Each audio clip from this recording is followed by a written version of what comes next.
পাকিস্তানি এম্বাসিতে যোগাযোগ করে দেখেন নির্বাচনের পরে এই দেশে আপনারা থাকতে পারবেন কিনা, পাকিস্তান আপনাদের গ্রহণ করবে কিনা আপনারা জিজ্ঞেস করে নেবেন। আমাদের এখন ওয়ার্ম আপ হচ্ছে, এখনো ফাইনাল প্রোগ্রাম হয় নাই। সংগ্রাম, নোংরামি, বদমাশি, বাটপারি সব আপনারাই শুরু করেছে। আমরা হচ্ছে ফিনিশিং দেওয়ার জন্য মাঠে আসলাম মাত্র। শুরুটা আমরা করলাম, শেষটাই আমরা করব। মানুষের বিজয়ের মাধ্যমে, দাঁড়িয়ে শিশার বিজয়ের মাধ্যমে, তারেক রহমানের বিজয়ের মাধ্যমে, দেশনেত্রী বেগম খালেদা জিয়ার বিজয়ের মাধ্যমে।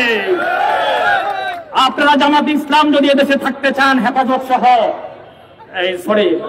চরমনাই সহ, আপনাদেরকে বলি, চরমনাই আপনারা কোথায় যাবেন? আফগানিস্তান?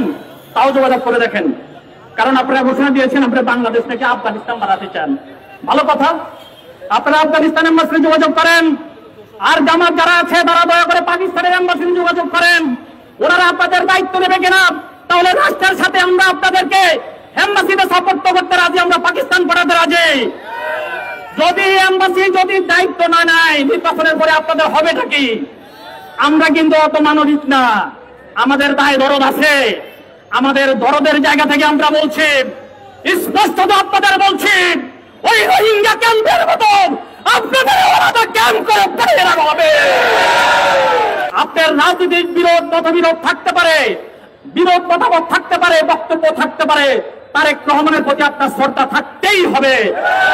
যদি আপনি বাংলাদেশ বন্দী হন, যদি আপনারা বাংলাদেশকে ধারণ না করতে পারেন, তাহলে এই রাজনীতি, এই বাংলাদেশ, এই পতাকা, এই মানচিত্র আপনাদের জন্য নয়। আপনাদের যদি প্রয়োজন হয়, আপনারা পাকিস্তান যোগাযোগ করে দেখতে পারেন। পাকিস্তান আপনাদের রিসিভ করবে কিনা আপনারা দেখেন। এই ইন্টারিম গভর্নমেন্ট অনতিবিলম্বে তত্ত্বাবধায়ক সরকারের রূপরেখা প্রকাশ করবে। তত্ত্বাবধায়ক সরকারের ঘোষণার পরেই নির্বাচনের যে জোয়ার, সেই জোয়ার আপনাদের মাথায় উত্তাল হবে। নির্বাচনে আপনাদের ধানের শীষের বড় জোয়ার দেখে ওরা উন্মাদ হয়ে গেছে। এই উন্মাদনা নিয়ে তারা এই রাষ্ট্রকে বিতর্কিত করতে চায়, রাষ্ট্রকে প্রশ্নবিদ্ধ করে চায়, রাষ্ট্রকে সার্বভৌমত্বকে বৃত্তাঙ্গুলি দেখাতে চায়।